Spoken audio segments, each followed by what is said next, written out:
The world outside the glass doors of the McDonald's was a blur of hurried motion and California sun. But inside, the air was cool and still, thick with the familiar, comforting scent of fried potatoes and sweet syrupy soda. It was a world unto itself, a temporary haven of manufactured normalcy with its bright yellow and red plastic chairs, posters promising new and exciting limited-time offers, and the constant, low hum of the ice cream machine working tirelessly in the corner. For most people, it was just a quick stop for a cheap meal. For him, it was a sanctuary. He sat hunched in a corner booth, the worn vinyl cool against his back.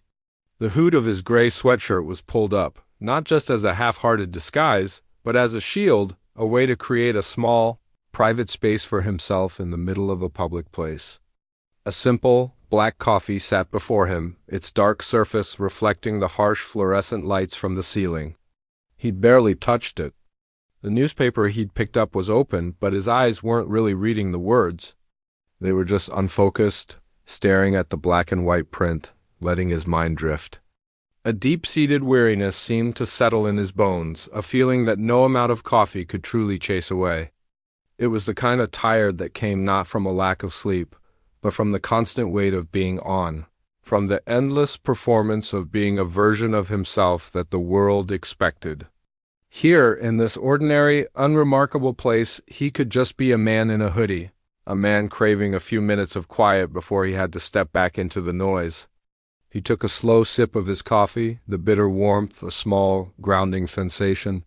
He watched a crumpled napkin skitter across the linoleum floor, pushed by an unseen current from the air conditioning. It was the most interesting thing that had happened in 10 minutes, and for that, he was deeply grateful. He was so lost in the simple stillness of the moment that he didn't notice her at first. It wasn't a sound that announced her arrival, but a shift in the light, a subtle change in the atmosphere of his little corner booth. A small shadow fell across his newspaper, breaking the pattern of the ceiling lights. He blinked, pulling himself out of his reverie, and slowly lifted his head. Standing just at the edge of his table, so close she was almost touching it, was a little girl. She couldn't have been more than 5 years old, a tiny figure in a faded pink t-shirt and scuffed sneakers, with cartoon characters on the sides that had long since faded into unrecognizable blobs of color. In her arms she clutched a teddy bear, one of its button eyes missing and its fur matted from years of what must have been fierce hugs. His first instinct, born from years of experience, was a gentle, practiced smile. People, especially children, sometimes saw him and their faces would light up with a slow-dawning recognition. He prepared himself for a whispered, "Whoa," or a shy question about a movie. But this was different. The girl wasn't looking at him with excitement or even simple curiosity. Her eyes, wide and dark and fringed with impossibly long lashes, were fixed on his face with an unnerving intensity. There was no smile on her face, no childish shyness. She was just still. Completely and utterly still, in a way that 5-year-olds almost never are. It was as if she had been carved from stone, a small, silent statue placed at his table for a reason he couldn't yet understand. The quiet hum of the restaurant seemed to fade away, and the space between them felt charged, heavy with a silent, unspoken question. He softened his expression, making sure to keep his body language open and non-threatening. He leaned forward just a little, resting his elbows on the table. "Hey there," he said, his voice a low, gentle rumble. "Are you lost?" He scanned the room quickly, his eyes moving past the empty tables and the lone teenager with headphones nodding over his phone. He expected to see a frantic parent rushing toward them, a relieved mother or father whose heart had just skipped a beat. But the restaurant remained calm. The only other person who seemed to be with the child was a woman sitting a few tables away, her back mostly to them. Completely absorbed in whatever was happening on the screen of her phone, the little girl shook her head, a small, slow movement that felt deliberate. Her gaze never left his. She didn't speak. She just stood there, her small fingers tightening around the worn-out ear of her teddy bear. The silence stretched on, becoming uncomfortable. He could feel the fine hairs on his arms start to prickle. This wasn't a child who had simply wandered away from her parents. A lost child is usually a confused child, sometimes crying, sometimes calling out for mommy or daddy. This child was not confused. She was focused. She was waiting. He felt a strange, protective instinct begin to stir in his chest, a feeling that went deeper than just being a decent person. There was something about her stillness, about the ancient, knowing look in her young eyes, that felt wrong. It was a feeling in his gut, a cold, quiet alarm bell that was just starting to ring. He glanced again at the woman with the phone, and this time he noticed a subtle tension in her shoulders, a stiffness in her posture that hadn't been apparent before. The pieces of a puzzle he didn't understand were beginning to scatter on the table in front of him, and he had a sudden, chilling feeling that this quiet moment was about to shatter into something else entirely. He kept his smile gentle, a carefully constructed mask of calmness to hide the unease that was beginning to crawl up his spine like a slow-moving insect. He didn't want to frighten her. She was already a statue of stillness, and any sudden movement or loud noise might shatter her into 1,000 pieces. His eyes flickered again to the woman a few tables away. She hadn't moved.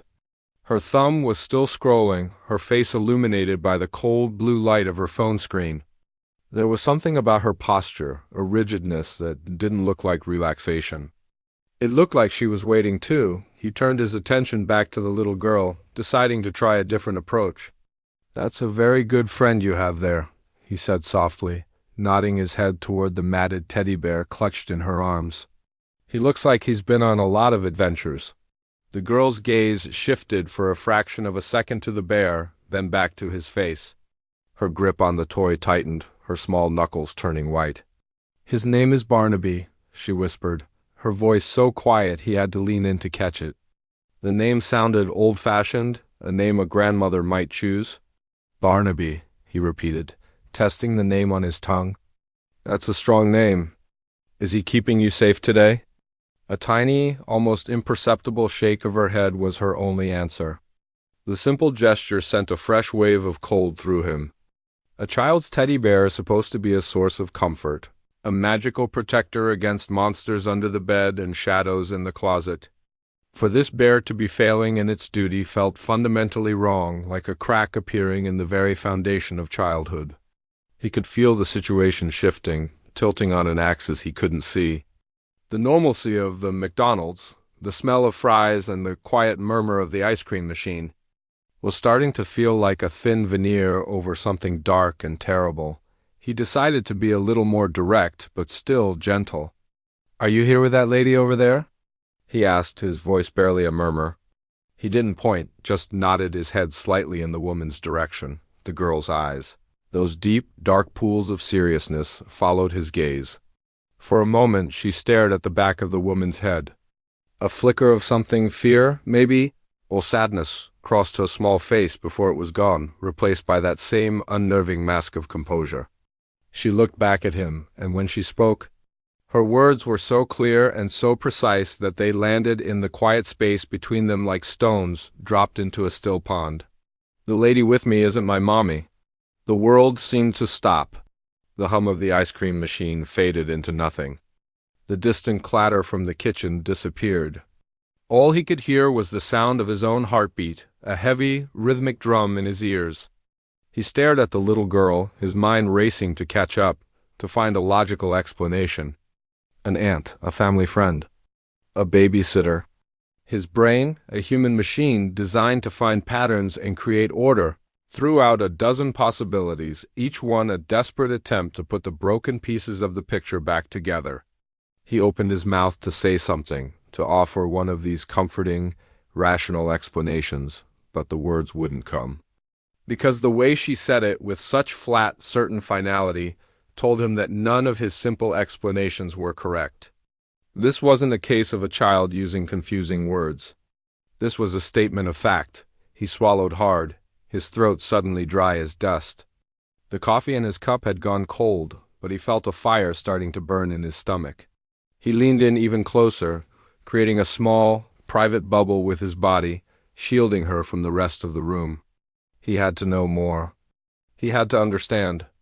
"Okay," he said, his voice a low, unsteady whisper. "Okay, where's your mommy?" The girl's lower lip began to tremble, a tiny crack in her stoic facade. She hugged Barnaby the bear tighter, burying her face for a moment in its matted fur. When she looked up at him again, her eyes were shiny with unshed tears, but she didn't let them fall. It was as if she had been taught not to cry or was too afraid to. "She's sleeping forever," the girl whispered. The words hanging in the air between them, fragile and devastating. Sleeping forever. The phrase echoed in his mind, a child's simple, horrifying way of describing death.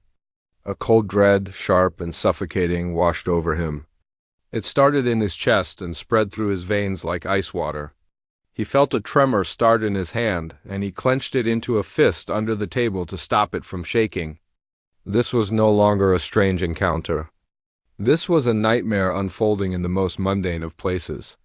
He thought of his own family, of the fierce, protective love that defined his world, and the thought of a child going through this, of a mother being lost, was a physical blow.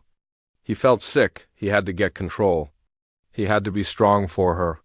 He took a slow, shaky breath, forcing himself to meet her gaze. "What do you mean, sweetie?" he asked, his voice thick with an emotion he was fighting to keep under control. "What happened?" The girl looked at him with an intensity that seemed to burn right through him. She was just a baby, but in that moment her eyes held the wisdom of someone who had seen too much. She shook her head again, a more definite, more urgent movement this time. "No," she said, her voice a little stronger, a little more insistent. "She's not sleeping. I saw her. I saw her cry." She paused, her small body trembling slightly now. The tears she had been holding back finally began to spill over, tracing silent paths down her pale cheeks. She leaned forward, her mouth right next to his ear, and her voice was a tiny, desperate puff of air. A secret meant only for him. "The lady took me?" And just like that, the last fragile thread of rationality snapped. The world came rushing back in a chaotic surge, the bright lights, the smell of disinfectant, the sound of a car driving by outside. But it all seemed different now, sharper, more dangerous. The woman at the other table was no longer just a detached figure on a phone. She was a threat. This wasn't a family dispute or a misunderstanding. This was a crime. A child had been taken from her crying mother, and she had somehow found her way to his table, to a stranger in a hoodie, to tell him her secret.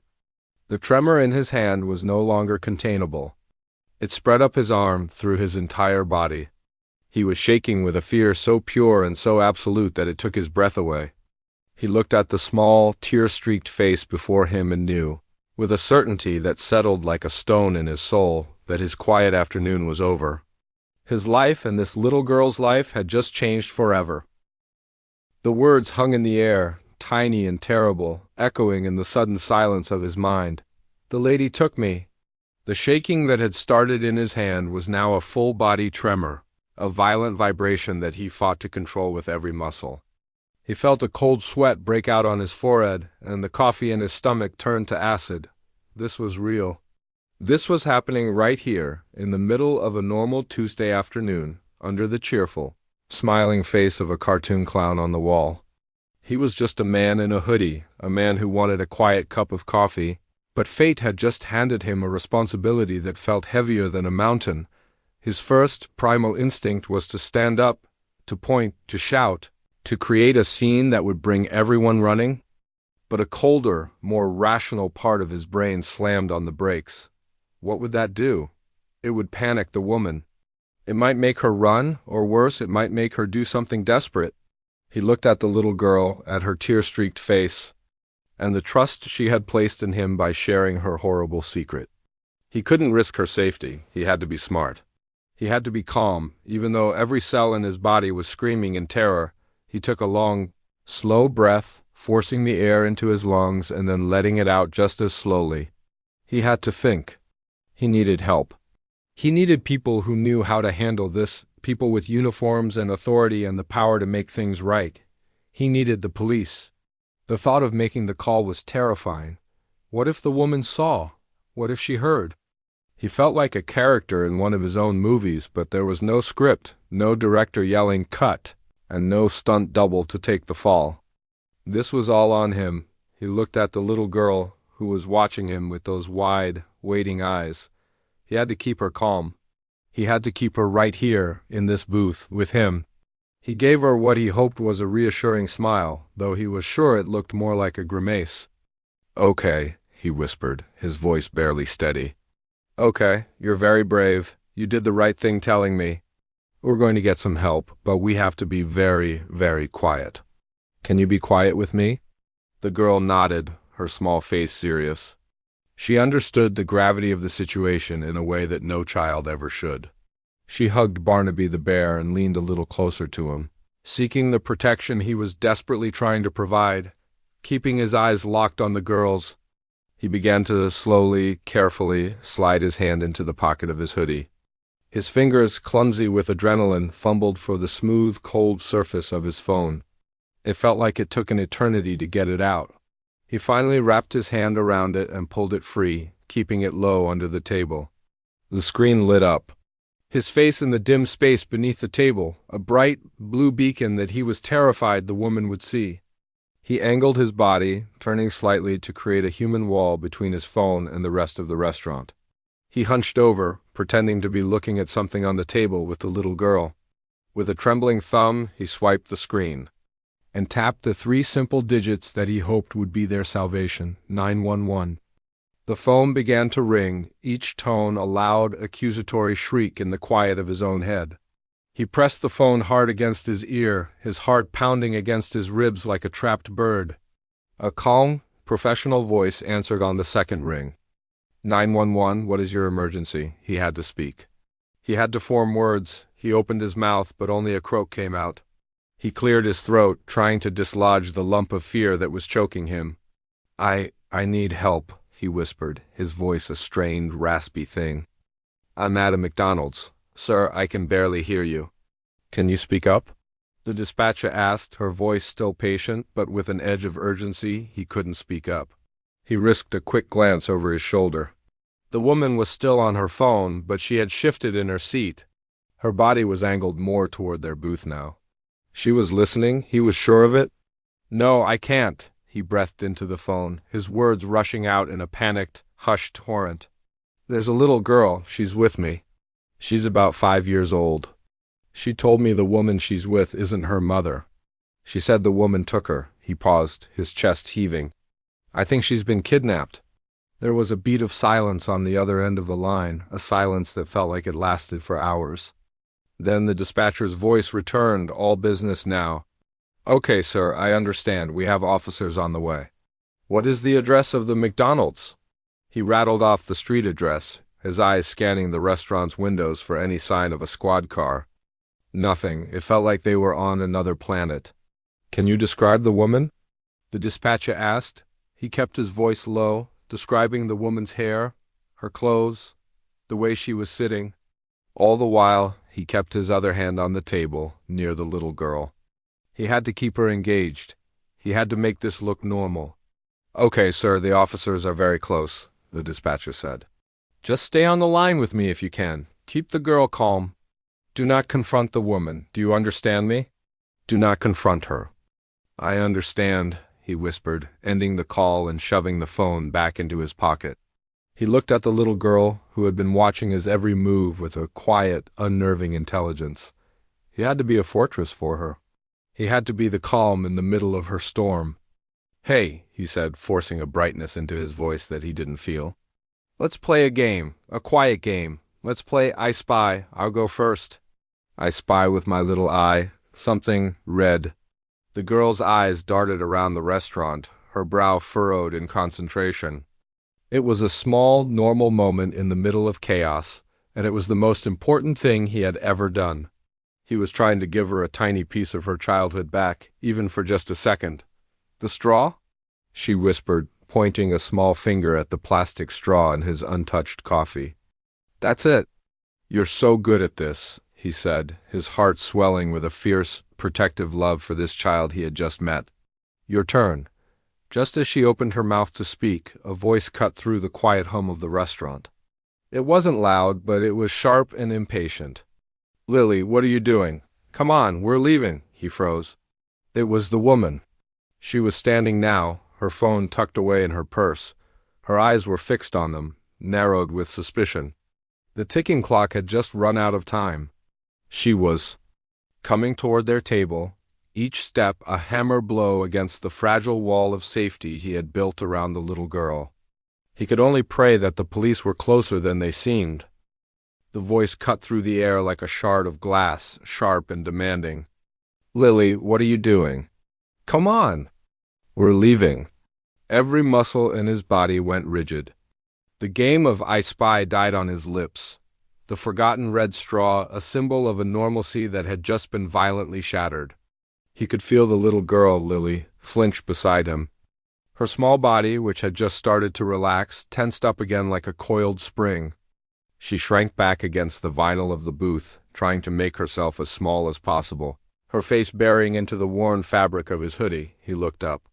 The woman was standing now, her phone no longer a distraction in her hand but tucked away in her purse. Her face, which had been a mask of detached boredom, was now a canvas of impatience and something else. Something harder. Something that looked like anger. She took a step toward their booth, then another. Her shoes made a soft, squeaking sound on the clean linoleum floor, a sound that seemed to count down the seconds they had left. Each step was a hammer blow against the fragile wall of safety he had tried to build around the little girl. His mind was a whirlwind of panic and adrenaline. The dispatcher's words echoed in his head. "Do not confront the woman." But she was confronting them. He was trapped. He couldn't run and he couldn't fight. All he had was his body and his voice. He straightened his shoulders, a subconscious act of creating a bigger barrier. He placed his hands flat on the table on either side of his cold coffee, a simple, non-threatening gesture that clearly said, "Stop." The woman stopped a few feet from their table, her eyes narrowed. "I don't know who you are," she said, her voice tight and clipped. "But that's my niece and we're leaving now." The word niece hung in the air, a blatant lie that felt like an insult. He could see the flicker of fear in Lily's eyes as she heard the word. This woman was trying to claim her, to pull her back into a nightmare. He kept his voice as low and calm as he could, though he could feel it trembling slightly. "She's just a little upset," he said, choosing his words with immense care. "We were just talking. Give her a moment." He was stalling. That was his only strategy. Every second he could keep her here was another second closer to help arriving. He prayed the dispatcher was right, that the officers were very, very close. The woman let out an exasperated sigh, a sound that was meant to be dismissive but came out sounding desperate. "Look, I don't have time for this. Her parents are waiting for us." Another lie, another twist of the knife. He saw Lily flinch again at the mention of her parents, and a fresh wave of protective fury washed over him. He had to hold his ground. Just then, a faint sound drifted in from outside. It was far away, almost indistinguishable from the noise of the traffic, but it was there. A siren, a single, high-pitched wail that grew steadily louder. His heart leaped in his chest. Hope. It was a dangerous, fragile thing, but it was there. The woman heard it too. Her head snapped toward the glass doors, and for a split second her composure crumbled. He saw a flash of pure panic in her eyes.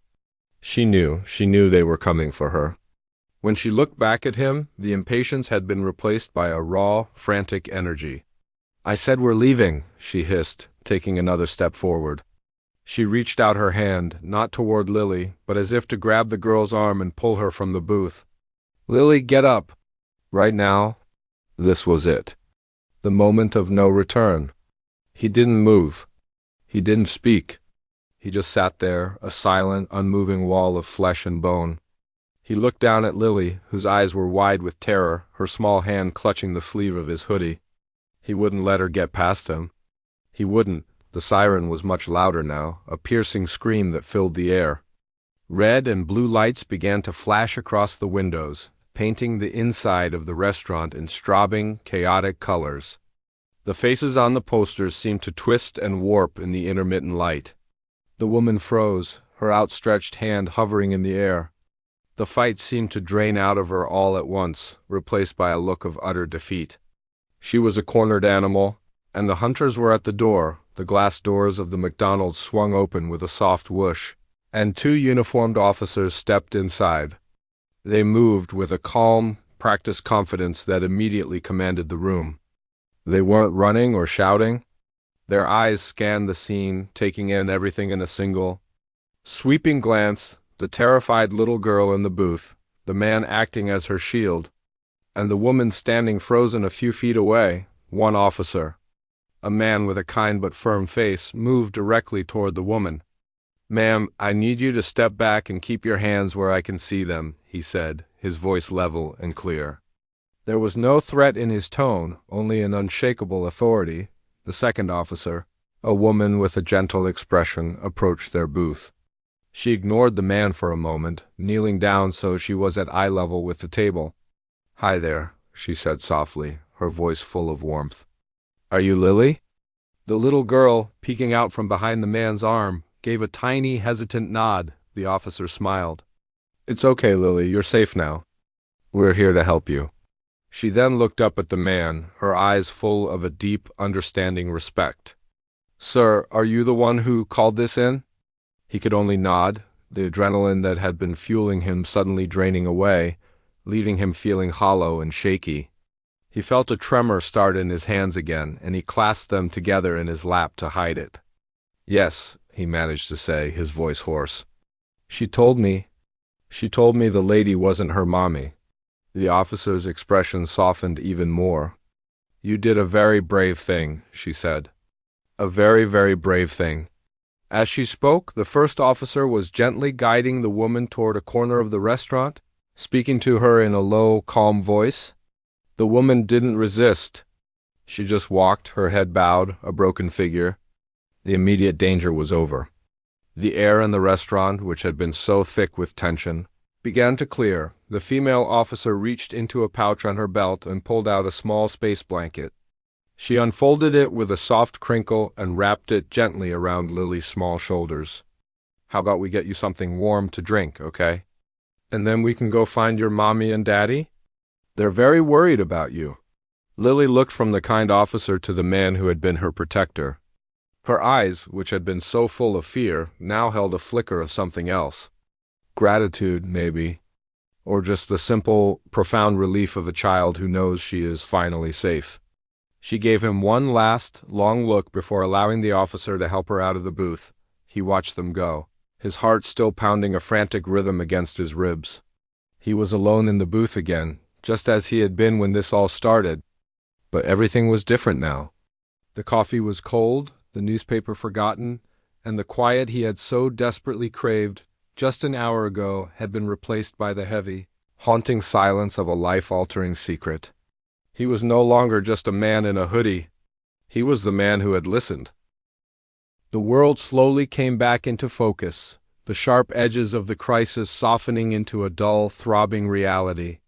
The police officers moved with a quiet efficiency that was both calming and jarring. One was speaking softly into a radio near the entrance, while the other was gently leading the now cuffed woman toward a back exit, away from the prying eyes of the few curious onlookers who had gathered outside. The McDonald's, once a sanctuary of mundane normalcy, was now a crime scene, its sterile brightness now feeling clinical and cold. He was still in the booth, a solitary figure in the eye of a storm that had already passed. His hands, which had been clenched into fists, were now resting limply on the table, the tremors finally subsiding, leaving behind a profound, bone-deep weariness. A different officer approached the table, a man with a kind face and a notepad in his hand. He didn't look like a starstruck fan. He looked like a professional doing his job, which was a relief. "Sir," he began, his voice respectful, "I know this has been a lot, but I'm going to need to get a statement from you. Just tell me what happened in your own words." He took a deep breath and began to talk, his voice hoarse. He recounted the story as if he were telling someone else's dream. The little girl appearing at his table, the unnerving stillness in her eyes. He described the whispered secrets, the child's simple, devastating words about her mommy, sleeping forever, and then the terrifying clarification, "The lady took me." As he spoke, he watched the female officer who had first spoken to Lily, She was now kneeling by the little girl, who was wrapped in a crinkly silver space blanket that looked like a piece of a spaceship. The officer was offering her a small carton of milk, and Lily, with trembling hands, was taking a small sip. It was the most normal, heartbreakingly beautiful thing he had ever seen. He finished his statement, the words feeling inadequate to describe the sheer terror of the moment. The officer nodded, jotting down notes. "You did an incredible job, sir. Keeping her calm, calling it in the way you did. You probably saved her life." He just shook his head, a wave of humility washing over him. "I just listened," he said quietly. "She's the one who was brave." Just then, a man in a plain suit, a detective by the look of him, walked over. He had a grim but satisfied expression on his face. He crouched down by the booth, bringing his eyes level with his. "I'm Detective Harding," he said, his voice a low rumble. "I just wanted to thank you personally. We've been looking for this little girl for hours. An Amber Alert went out about 60 miles from here. Her mother is... she's been through hell. You're the one who closed the case for us." The weight of those words settled on him. 60 miles. An Amber Alert. This wasn't just a family dispute. It was a full-blown abduction, a desperate search that had spanned counties. He thought of the mother 60 miles away, living in a nightmare, not knowing if her child was safe or hurt or worse. And here, in this random fast food restaurant, the thread had been found. He looked over at Lily again. She had finished her milk and was now talking to the officer, her voice still a whisper, but the terror was gone from her eyes, replaced by a deep-seated sadness. As if she felt his gaze, she turned and looked at him. Their eyes met across the now police-filled restaurant. She didn't smile, but she raised her small hand, still clutching the matted ear of Barnaby the bear, and gave him a tiny, almost imperceptible wave. It was a small gesture, but it felt like it carried the weight of the world. He nodded back, unable to find any words. It was a silent goodbye, a shared moment of understanding between two strangers whose lives had collided in the most extraordinary of circumstances. A few minutes later, another officer came in, this one carrying a small, warm jacket. They helped Lily put it on over the space blanket. The detective walked over to her and knelt down. "Ready to go see your mommy, sweetie?" he asked gently. Lily's eyes widened, and for the first time, a real, genuine light appeared in them. She nodded, a tear of pure relief tracing a path down her cheek. As they led her toward the door, she turned one last time and looked at him. He saw her mouth form two silent words, "Thank you." And then she was gone. The door swung shut behind them, and the little bubble of intense emotion that had surrounded their booth seemed to pop. The detective came back over. "We have her parents on the way. They're meeting her at the station. You're free to go, sir? We have your number if we need anything else. But really, from the bottom of my heart, thank you." He nodded, not trusting himself to speak.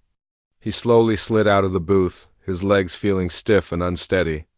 He walked toward the exit, his movements feeling foreign and slow.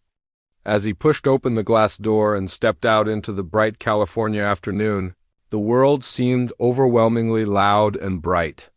The sun hit his face and he blinked, his eyes adjusting. Cars drove by on the street, people walked on the sidewalk, laughing and talking, completely unaware of the quiet drama that had just unfolded inside. The world had kept on spinning. He started walking with no particular destination in mind. The quiet coffee he had craved felt like a lifetime ago, a desire from a different person, a different life. He was no longer just a man seeking a moment of peace. He was a man who carried a secret, a terrible, beautiful secret whispered by a 5-year-old in a McDonald's. He thought of Lily's face, of her courage, of the tiny wave she had given him.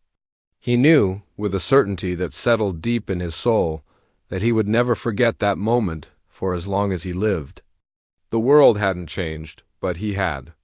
And as he disappeared into the anonymous crowd, he was just a man in a hoodie, but one who now understood that a single act of listening, a single moment of courage, could be the difference between a story of tragedy and a story of hope.